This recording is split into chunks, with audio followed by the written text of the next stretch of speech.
আমি বলবো কথা যদি আপনারা শুনতে চান আমি বললাম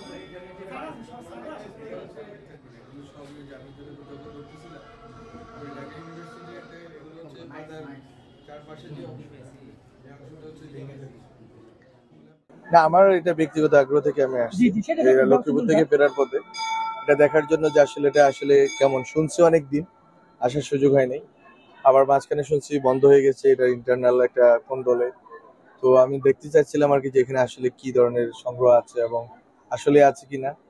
অনেকে বলতেছেন যে আসলে যেটা যতগুলো সংখ্যা আছে এর চেয়ে কম আছে।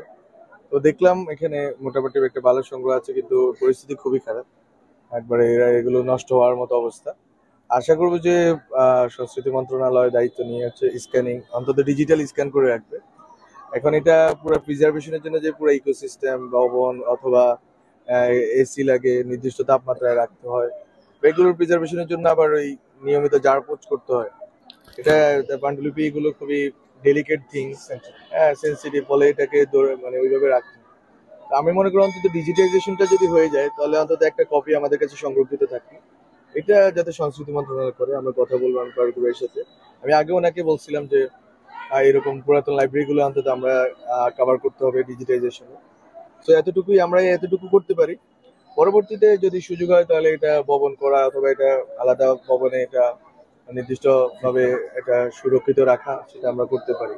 কিন্তু আমাদের যতটুকু সময় আছে এই সময় আমরা অন্তত ডিজিটাইজেশনটা শুরু করা যায় কিনা এটা ফারুক ভাই বলতে পারবে। আমি কথা বলবো গিয়ে।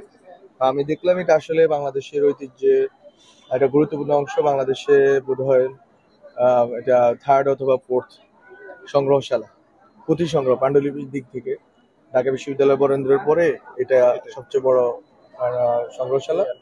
তো আমি মনে করি যে আমরা কাজ করতে পারবো।